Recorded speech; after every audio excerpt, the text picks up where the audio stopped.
หน้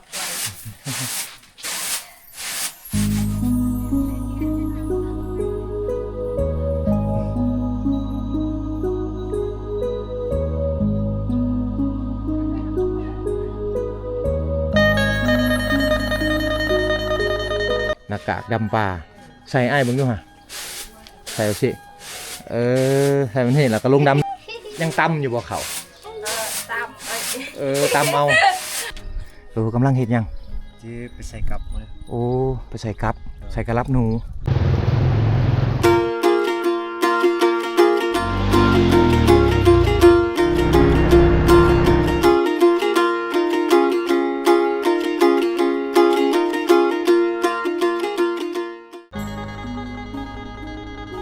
กราบทักทายสบายดีสวัสดีพ่อแม่พี่น้องเมื่อสุขุสุคนคือเก่ายินดีต้อนรับทุกคนเข้าสู่ช่องบ่าวโหนดพาเลาะ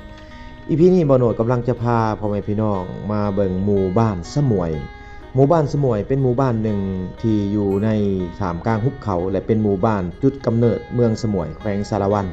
หมู่บ้านสมวยเป็นหมู่บ้านชนเผ่าปะโกะกะโดและยังมีวิถีชีวิตแบบดั้งเดิมชาวบ้านกระเจ้าจะอาศัยพึ่งพาธรรมชาติและก็ขายสินค้าตามฤดูกาลหมู่บ้านสมวยเป็นหมู่บ้านที่มีประมาณ30-40 หลังคาเรือนวิถีชีวิตแบบนี้จะคือกับวิถีชีวิตทางฝั่งไทยประมาณ60 ปีก่อน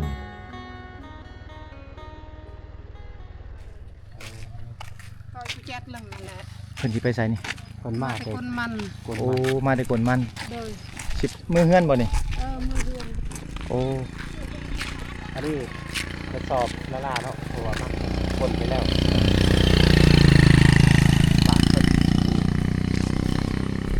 เพิ่นมาแต่กวนมันพี่น้องเนาะมาแต่บ้านเพิ่นจะมาบ้านสมวยนี่แหละนี่คือโรงเรียนพี่น้องเนาะอันนี้จะเป็นโรงเรียนประถมสมบูรณ์ของอันบ้านสมวยอยู่ทางเขตนี่ยอมรับว่าเพิ่นพัฒนาการศึกษาหลายได้ต่างแต่ว่าคนในเขตนี่ส่วนหลายเขาจะบ่เชื่อเรื่องการศึกษาพี่น้องเขาเชื่อแต่ว่าเรื่องการหาอยู่หากินเนาะเศรษฐกิจทุกมื้อนี่แฮงกระเตกพี่น้องเฮ็ดให้เขาเจ้าบ่อยากเรียนหนังสือเลยเนาะแต่สมัยก่อนนี่นักเรียนเขตนี่นะเรียนหลายนะเนาะเรียนหลายหนึ่งก็คือเศรษฐกิจบ้านเมืองว่าทั่วโลกพี่น้องมันบ่ค่อยดีแล้วเขาก็เลยว่าบางคนเขาก็เรียนบางคนเขาก็บ่เรียนเนาะบางคนที่ว่าเรียนก็เรียนฮอดแต่ปานม.2 ม.3 พี่น้องเพราะว่าภาษาลาวได้เขียนภาษาลาวได้เนาะแต่ว่ามาในปัจจุบันนี่ก็หายากแหละคนที่ว่าจะเรียนหนังสือนะย่างเลาะเบิ่งหมู่บ้านพี่น้องอันนี้คือบ้านสมวยเป็นจุดกำเนิดของเมืองสมวยเด้อพี่น้องเนาะหมู่บ้านนี่เป็นหมู่บ้านเก่าแก่อายุ100 กว่าปีแล้วพี่น้องเนาะก่อนจะมีเมืองสมวยก็มีหมู่บ้านนี้มาก่อนนะเฮือนซ่านอยู่เขตนี่ก็ยังเป็นเฮือนทรงเก่าทรงเดิมพี่น้องเนาะเฮ็ดแบบง่ายๆอยู่แบบง่ายๆเนาะแต่ว่าจะเป็นหมู่บ้านที่มีแต่ประมาณ30-40 หลังคาเฮือนเท่านั้นอยู่เรียบตามเส้นทางที่ว่าจะเข้าไปเมืองสมวยนั่นเองพี่น้องเนาะและห่างจากเมืองสมวยนี่ประมาณ28 กิโลนะหมู่บ้านนี้ทั้งนี้เขาจะใส่น้ำลิ้นนะพี่น้องเนาะแต่ว่าบ่ฮู้คือกันว่ามื้อนี้น้ำคือบ่มาเนาะปกติบ่โหนดมาตอนนั้นบ่โหนดเปิดเบิ่งกะน้ำเขาก็ไหลอยู่เลยแต่ว่ามื้อนี้บ่ไหลแล้วเขาจะเฮ็ดเป็นระบบแบบซี่ให้เลยอันนี้จะเป็นโครงการเขาเข้ามาช่วยเหลือนะ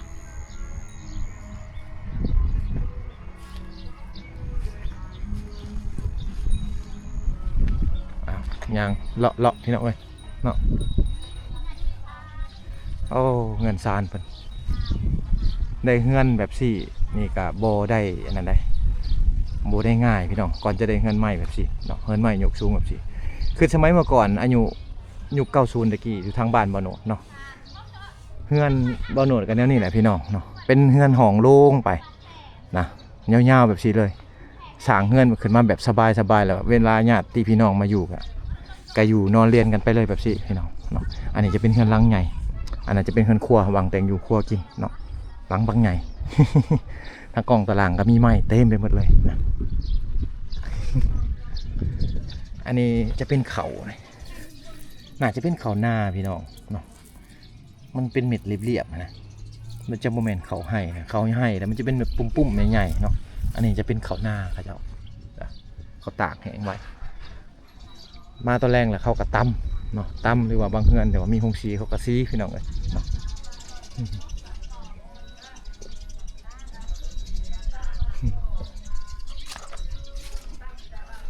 สบายดีอีพอเอ้ย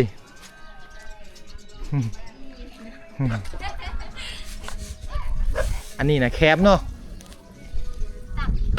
แคมเลยอันนี้เอาไปขายให้เวียดป่ะโอ้ขายให้เวียดเนาะอีพอเป็นว่าขายให้เวียด ลูกก็ไม่ได้ขายให้เวียดขายให้หมดไผซื้อกับขายเนาะอันเดียวนี่โลเท่าไหร่แล้วพอ ลูก โอ้ ลูก150 โอ้โลละ50พันดงทางพี่โอ้ถือว่าราคาสูงเนี่ยพี่น้อง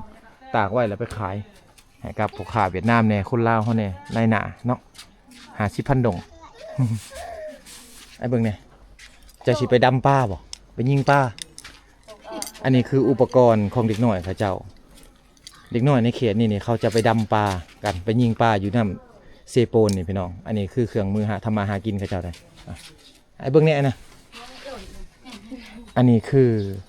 อันนั้นหน้ากากดำปลาใส่ไอ้เบิ่งดูฮะใส่เอาสิใส่มันเห็นแล้วก็ลงดำน้ำหักเนาะเป็นผัดเขายังตำอยู่บ่เขาตำเอาคือมีหงสีแล้วย่างเนาะทางเขตชนบทนี่ผู้ยิ่งนี่ถ้าบอกว่าได้ไปให้ไปสวนนะเขาจะตำเขาพัดเขาแบบที่อันนี้คือเขาพัดเขาไว้เอาเขากระสอบไว้แล้วเนาะต่างแห่งแล้วมาพัดเอาเขากระสอบเนาะหลังจากนั้นก็ยำแรงมาแล้วก็ตั้มมันบอกแหละยำแรงมาแล้วก็ตั้มเนาะ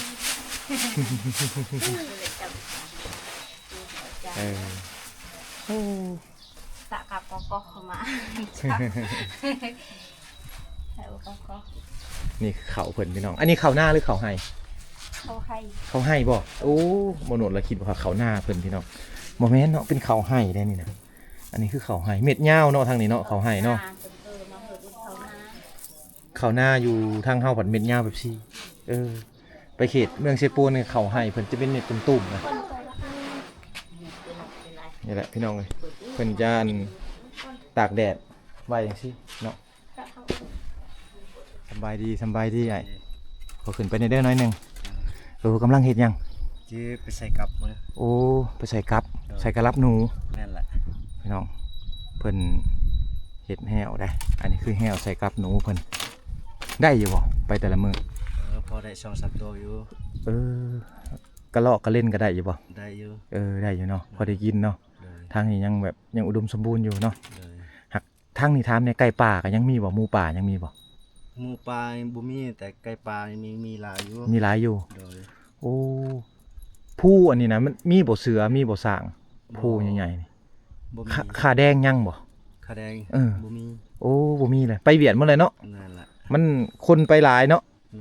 คนเขาเจ้าไปหาอยู่หากินหลายพี่น้องฉะนั้นสัตว์ป่ามันจะขามไปเวียดหมดได้นั่นแหละสัตว์สงวนทั้งนั้นได้ที่ว่าขามไปเวียดเด้อตัวนี้สัตว์สงวนสัตว์หายากนับมือแห่งบ่อยากมีแหละอันนี้คือวิถีชีวิตของคนในชนบทเฮาอ้ายเพิ่นนี่เกี่ยมแห้วที่ว่าจะไปใส่กระลับหนูเนาะได้หนูได้กระรอกเอามาพอได้อยู่ได้กินนะอ้ายเพิ่นนี่เห็นบ่พี่น้องเอ้ยเนาะอันนี้คือวิถีชีวิตของเพิ่นอันนี้คือเฮือนซ่านเพิ่นเนาะโอ้อยู่จักคนไหนนี่6 คนลูกจักคนลูก4ป้าผู้หญิงจักคนผู้หญิง3ชาย1ชาย3 6แล้วพ่อแม่ผู้ที่เป็น8พอเสียแล้วโอ้บอกว่าลูกเจ้าหะนะลูก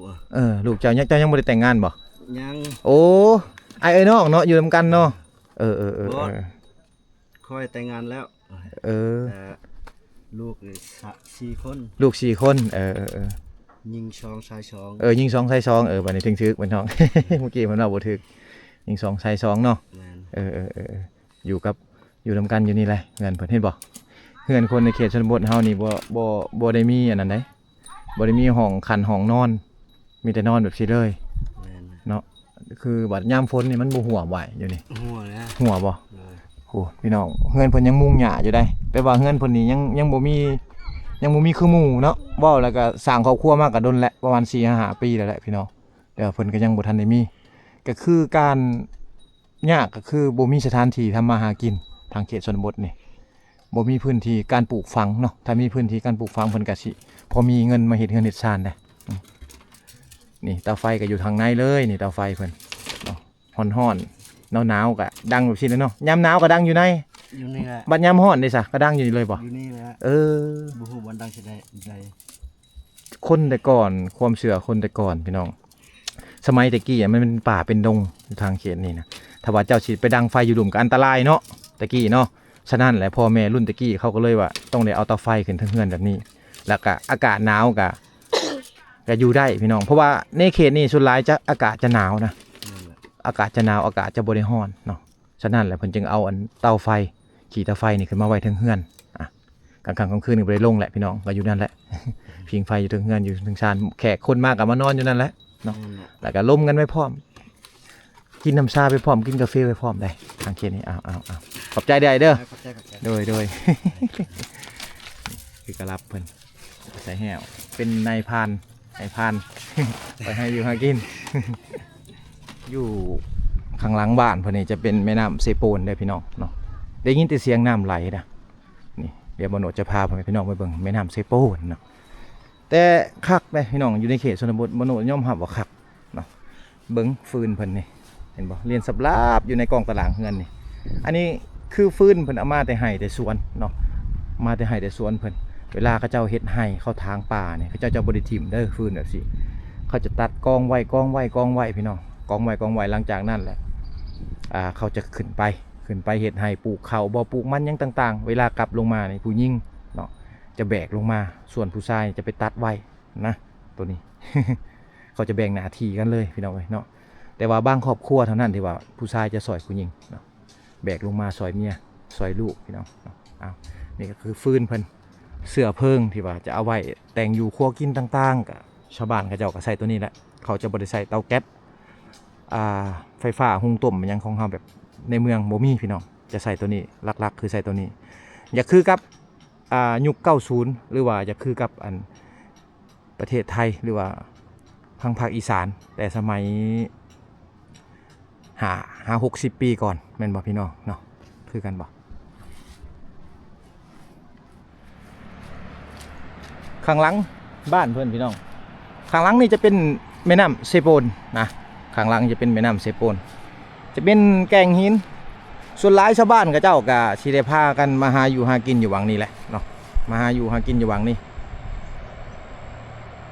เห็นบ่ตอนนั้นจะเป็นแกงหินแม่น้ำเซโปนเองน้ำอยู่วังนี่จะบ่หลายเด้พี่น้องเนาะจะบ่หลายมันจะเป็นน้ำใสๆแบบนี้